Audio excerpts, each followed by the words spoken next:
Cirinya walinya Allah itu, kata Syekh Abu Nuaim, pertama, jika kita melihat mereka, yang teringat, yang muncul di kepala kita adalah Allah.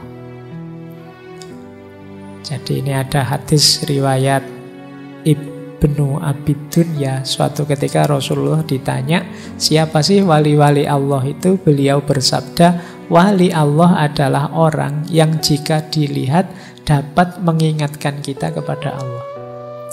Kok pas kita papasan ketemu itu yang muncul di kepala ini ya keinginan kita untuk dekat pada Allah, pokoknya yang berhubungan dengan Allah, kemungkinan orang ini wali. Nah, kalau ketemu teman kan beda. Ketemu teman yang biasa dugem, biasa koplo dan macam-macam itu kan, ya ketemu dia yang terbayang ya dugem, koplo dan lain-lain. Ketemu teman yang sukanya ngopi, ngafe, ngerokok, ya lihat dia yang terbayang itu. Karena wali ini vibrasi frekuensinya selalu berhubungan dengan Allah, melihat dia mengingatkan kita kepada Allah, menyadarkan kita, wah ya saya harus lebih dekat dengan Allah, saya harus lebih nyambung lagi dengan Allah. Kalau ketemu orang yang seperti itu, saya jarang ketemu dia, tapi begitu ketemu kok mengingatkanku bahwa hidup ini sementara, mengingatkanku bahwa pada saatnya aku harus menghadap Allah, kemungkinan orang ini punya kualitas wali. Yang kedua, kalau ini menarik, wali itu kadang-kadang mastur, tersembunyi. Kalau dia hadir, ini orang sadar, orang ini orang pintar, orang ini orang luar biasa, orang ini layak dihormati. Tapi begitu dia tidak ada orang nyari. Nah ini ciri-cirinya wali yang mastur. Jadi ada hadisnya, itu riwayat Nasa'i. Jadi satu ketika Abdullah bin Umar bin Khattab, Rasul berkata pada satu ketika Umar mendatangi Mu'adz bin Jabal, yang Mu'adz ini sedang menangis. Terus Umar bin Khattab tanya, apa yang menyebabkan engkau menangis wahai Mu'adz? Mu'adz menjawab, aku pernah mendengar Rasulullah bersabda, orang-orang yang paling dicintai Allah adalah mereka yang bertakwa, yang suka menyembunyikan diri.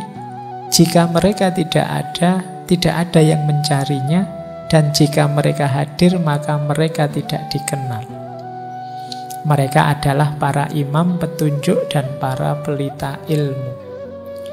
Jadi ini kekasih-kekasihnya Allah yang tersembunyi, yang mastur, yang dicintai Allah, yang karena adanya mereka ini mungkin kita masih bisa nyaman hari ini, masih bisa ketawa-ketawa, masih bisa santai.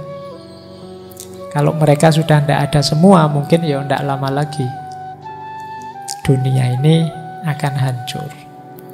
Nah ini ciri kedua katanya Syekh Abu Nuaim, orang-orang yang sebenarnya luar biasa kalau pas kita bertemu mereka. Tapi begitu mereka tidak ada, kita tidak nyari-nyari, karena kita sibuk dengan urusan kita sendiri yang tidak penting. Ciri kedua. Ciri ketiga, tentu saja bertakwa pada Allah. Jadi kalau ada yang bilang, Pak, katanya wali-wali itu sudah tidak menjalankan syariat lagi, yaitu sebut saja hoax. Para wali itu justru paling gemar ibadah. Orang biasa mungkin yang wajib, yang sunnah-sunnah, mereka nambah sak pol-pole. Sholat dalam sehari bisa ratusan rakaat. Tidak mungkin mereka, wong yang sunnah dijalankan sebanyak mungkin, apalagi yang wajib. Karena memang cirinya wali itu takwa. Terus saling menyayangi. Wali itu pasti penyayang, bukan pemarah, bukan perusak. Kemudian mereka ini selalu sabar, warok. Warok itu mampu mengendalikan diri dan budi pekertinya baik. Ada lagi ciri yang menarik, wali itu Dialah yang menyelamatkan kita dari bencana, dan biasanya karena mereka kita terhindar dari bencana. Misalnya ada wali kok naik pesawat misalnya, ini kan dia disayangi Allah. Harusnya pesawat ini jatuh, hancur, mati semua penumpangnya, tapi karena Allah sayang dengan satu orang ini, ya mungkin pesawatnya tidak jadi jatuh. Ya tidak mungkin karena pesawatnya hancur terus dia sendirian kan. Ya sebagai resikonya ya yang lain ikut selamat semua. Karena adanya ini. Jadi dunia ini juga begitu. Karena adanya mereka ini tidak jadi hancur semuanya. Jadi merekalah penangkal bencana, penolak bala.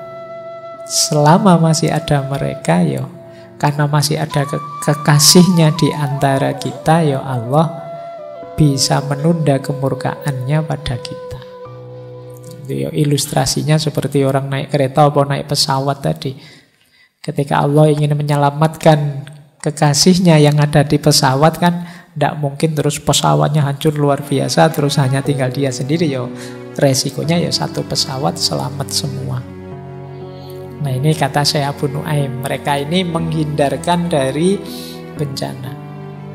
Terus hatinya selalu terkait kepada Allah. Kalau ini pasti ya, kedekatan, keterkaitan pada Allah. Kalau malam mereka bangun bermunajat. Ada banyak sekali cerita-cerita tentang sufi, profesinya apapun, aktivitasnya apapun, bisa dipastikan kalau malam sibuk berdua dengan Allah. Ini para sufi. Ya kayak kalian kalau malam kan mesti bangun, tapi kan tidak berhubungan dengan Allah. Bangunmu ya ngopi lah, nonton bal-balan lah, apalah. Tapi para sufi itu malam pasti bangun, bisa dipastikan. Karena memang dia ingin berdua saja dengan Allah. Bandingkan dengan kita, karena hati kita tidak terikat dengan Allah, malam bangun pun kita tidak ingin menyapa Allah. Ada ndak di sini yang saya ndak bisa tidur Pak tadi malam sampai subuh, saya cuma kedap-kedip melek saja di atas kasur. Mbok kamu sholat kayak ngaji kayak atau apa kayak? Ya ndak, ya pokoknya kedap-kedip aja sampai subuh. Padahal sudah melek itu. Kalau ketiduran sih mending, itu sudah melek. Itu pun kamu tidak ingat untuk asik bersama Allah. Kalau mereka para wali ini ya memang kecintaannya Allah. Jadi nyari momen untuk bisa berdua. Kalau sudah cinta itu kan ya waktu asik akan dimanfaatkan sepenuhnya. Berdua dengan yang dicintai. Terus ya suka menangis saat mengingat Allah. Jadi ketika ingat betapa selama ini mungkin aku banyak melalaikan amanat-Mu ya Allah, betapa aku masih asyik dengan dosa dan maksiatku ya Allah, betapa dan seterusnya, biasanya nangis, masih mudah menangis. Berbahagialah kalau teman-teman ada yang masih mudah menangis saat ingat Allah. Paling enggak masih ada bakat untuk jadi wali lah. Ya, kadang-kadang kan ada yang ingat Allah jadinya malah sembrono. Kamu apa enggak ingat Allah? Tenang aja, Allah itu maha penyayang kok, maha pengampun kok. Jadi ingat Pak saya Allah, tapi yo akhirnya terus jadi malah santai, menyepelekan, sembrono. Kalau para wali ingat Allah itu pinginnya menangis, merasa bahwa masih belum apa-apa dibandingkan anugerah nikmat yang diberikan oleh Allah pada kita. Baik, terus cirinya wali juga, kalau mereka menginginkan apapun, bahkan sebelum mereka meminta, Allah akan memenuhinya. Bahkan yang terakhir kata Syekh Abu Nuaim, keyakinan mereka dapat menggoncangkan gunung. Ini ada hadisnya. Jadi satu ketika Abdullah bin Mas'ud ini membaca firman Allah. Ini ayat yang sering saya kutip. Afa hasibtum annama khalaqnakum abasa. Pada orang yang sedang pingsan. Begitu dibacakan ayat ini, orang ini langsung bangun. Terus Rasulullah tanya, apa yang engkau baca di telinga orang itu? Ya, Abdullah bin Mas'ud bilang, ya ayat tadi, afahasitum annama khalaqnakum abasan, sampai akhir surat. Terus Rasulullah bersabda, andai kata seseorang yakin kemujarapannya dan ia membacakannya pada satu gunung, pasti gunung itu akan hancur. Kuncinya pada keyakinannya kepada Allah. Ya wali itu setiap detik hidupnya yakin sepenuhnya pada Allah. Orang yang seperti ini pasti tidak akan dibuat malu oleh Allah. Begitu dia menyebut apa, ingin apa, Allah tahu yang terbersit di hatinya dan pasti dikabulkan. Sunan Bonang ketika menguji Sunan Kalijogo yang masih belum tobat, dia cuma menunjuk buah kelengkeng terus jadi emas. Dan Allah tahu yang dimaksud diinginkan oleh Sunan Bonang, dituruti, kelengkeng pun jadi emas. Begitu dipanjat oleh Sunan Kalijogo, yang balik jadi kelengkeng lagi. Ini karomah namanya. Nah, itu yang tidak percaya terus bilang, itu khurafat aja Pak. Wong memang karomah ya mesti saja luar biasa. Tidak masuk akal itu Pak. Ya kalau masuk akal namanya biasa. Ini khawarikul adah memang. Dengan kejadian luar biasa itu kan terus Sunan Kalijogo Raden Said jadi tobat. Baik, jadi ini karomahnya para wali. Jadi mereka ini yang terbersit di pikiran ya otomatis terwujud. Karena sangat dekat dan sangat cintanya pada Allah. Keinginan yang dicintai itu kan pasti dikabulkan. Kalau kalian punya pasangan yang sangat kalian cintai, itu kan dia minta apapun, kadang-kadang dia belum bilang, kamu penuhi dulu, kamu tahu keinginannya apa. Itu kita yang terbatas. Loh, yang mencintai kita itu, kalau para wali kan Allah yang maha kuasa, maha segalanya, tak terbatas. Jadi begitu menginginkan, ya saat itu juga terwujud. Nah ini tanda-tanda wali Allah, kata Syekh Abu Nuaim. Ya meskipun mereka punya ciri begini, ndak kok terus ugal-ugalan nyoba, wah saya pengen ini Pak, tiba-tiba ding datang, saya pengen ini. Ya ndak begitu. Kamu membayangkannya kayak lampu Aladin gitu nanti. Ndak. Justru yang paling mereka inginkan, membuat mereka bahagia adalah kedekatan dengan Allah. Baik, kita lanjutkan. Nah sekarang kita lihat ada beberapa jenis karomah. Saya awali ya. Karomah anggota badan. Ini di Futuhat. Kalau teman-teman cek di Futuhat ada anggota badan kita. Kalau kita istiqomahi dalam ketaatan kepada Allah, akan memunculkan karomahnya sendiri. Mata kita itu kalau konsisten takwa, menjalankan perintahnya, menjauhi larangannya, dia akan mulia, dapat karomah. Kata Ibnu Arabi, dia bisa melihat jarak jauh, melihat di balik tirai. Rasanya jauh tapi ada di depan mata. Bisa melihat juga alam rohani. Ini mata yang terlatih dalam ketaatan, terjauhkan dari maksiat. Ya kalau kalian mau, boleh kalian mulai sekarang, Pak, saya ingin memberi karomah pada mataku. Nah, itu akan ketemu karomahnya.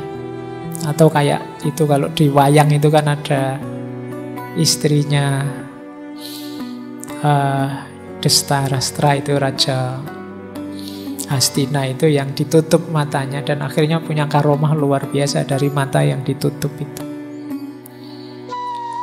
Jadi anggota tubuh kita manapun yang kita istiqomahkan untuk dekat pada Allah akan keluar karomahnya, kata Ibnu Arabi. Telinga juga begitu. Telinga itu kalau kita istiqomahkan mendengar yang taat-taat dan tidak usah mendengar yang maksiat-maksiat, akan dapat mudah mendapat hidayah pemahaman dari Allah. Kenapa sih kok saya belajar tidak masuk-masuk Pak, sulit paham? Kemungkinan telinga kita sering mendengar yang tidak penting, sering mendengar yang tidak beres, tidak jelas, mungkin juga yang maksiat. Mata kita mungkin juga begitu Pak, mata saya kok tidak sakti-sakti Pak. Ayo kamu tontonannya HP bukaannya gitu-gitu terus. Kalau keluar, kalau padahal sudah enak-enak, tidak ada apa-apa, yuk kalian keluar yuk cuci mata. Ayo, cuci matamu kan yuk melihat yang begitu-begitu. Yuk tidak dapat karomah. Lisan juga begitu.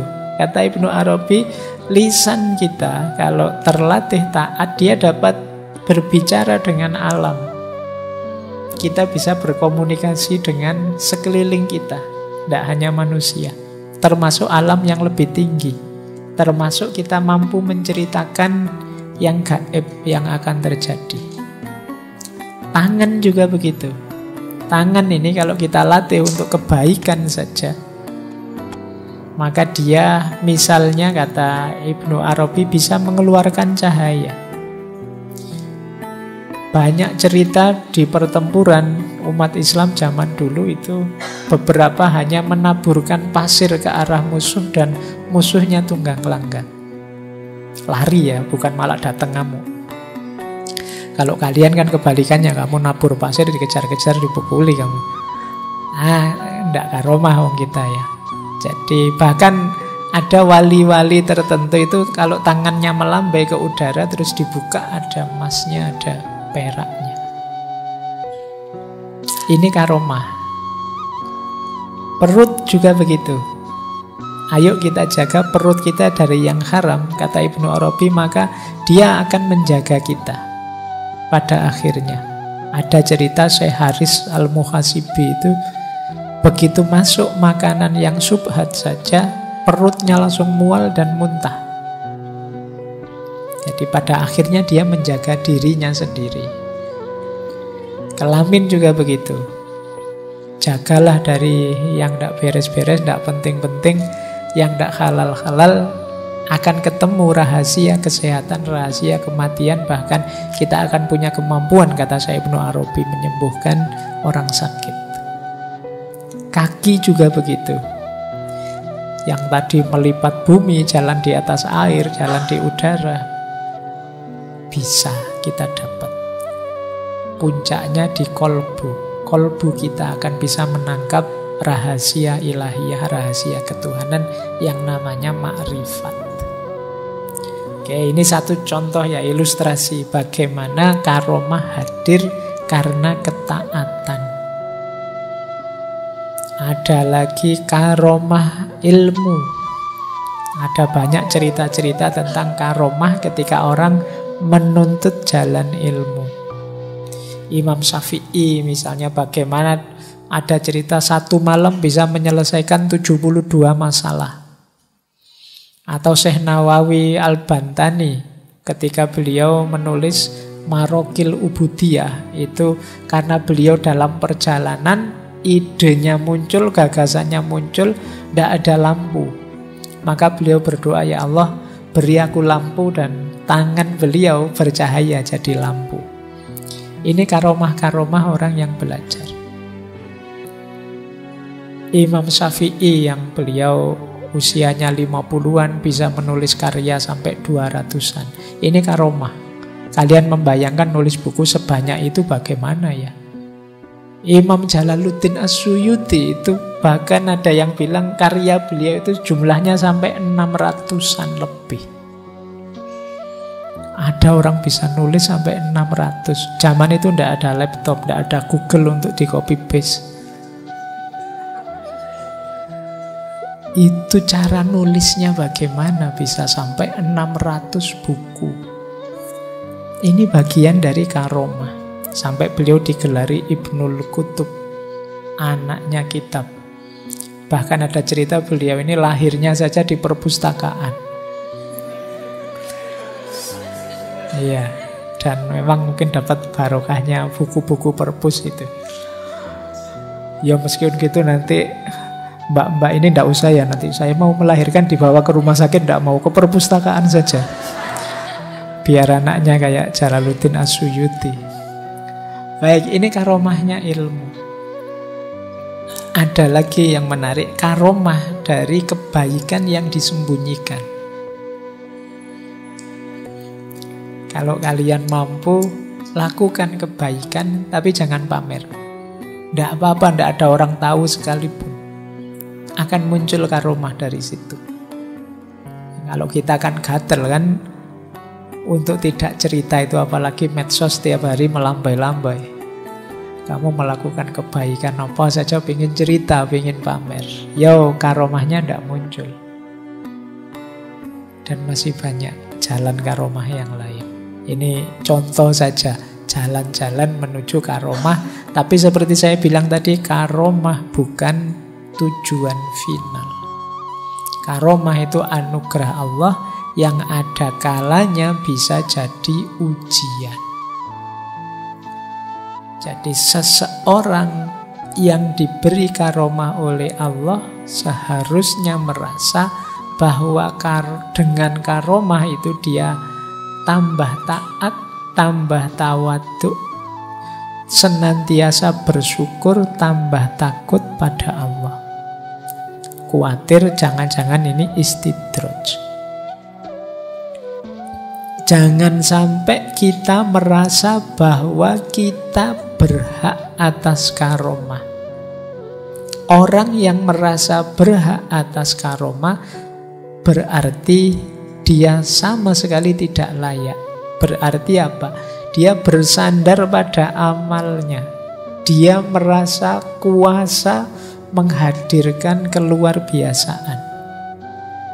Ya Allah, saya sudah melakukan wirid ini, istiqomah bertahun-tahun ini. Harusnya mulut saya ini sudah dapat karomah ini.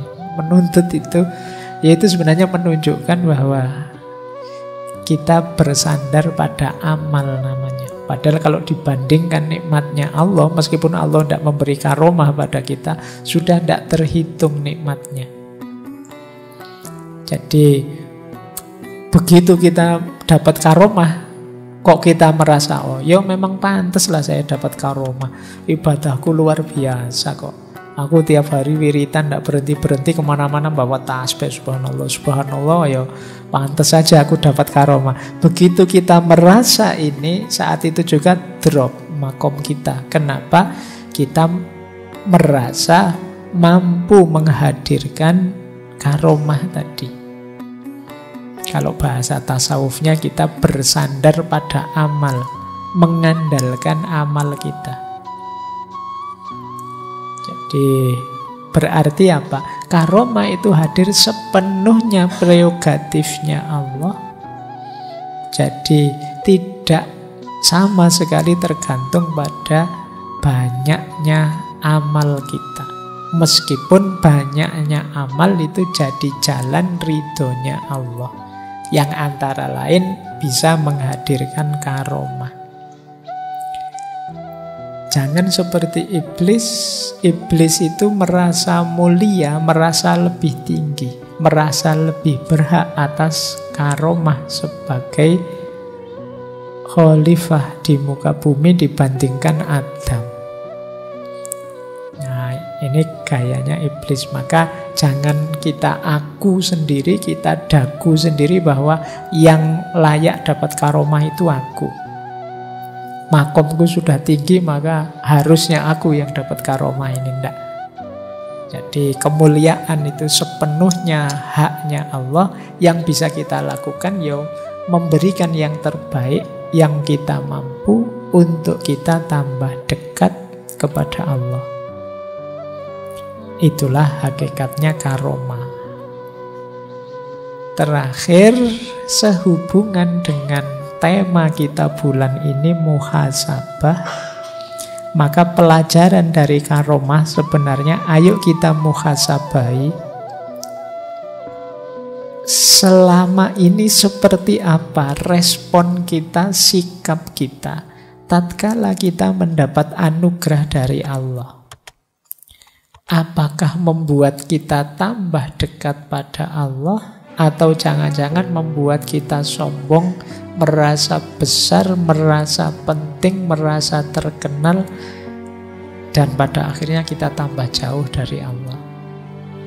Setiap kita pasti sudah dapat anugerah itu dari Allah, entah di skala yang luar biasa namanya karomah, atau di level biasa-biasa saja yang kita nikmati dalam keseharian. Sebagaimana karomah tadi, di balik anugerah terkandung juga ujian bagi kita. Bagaimana sikap kita yang pas? Jangan sampai dari anugerah terus berubah jadi murkanya Allah. Karena kesombongan kita, rasa tinggi, rasa besar kita.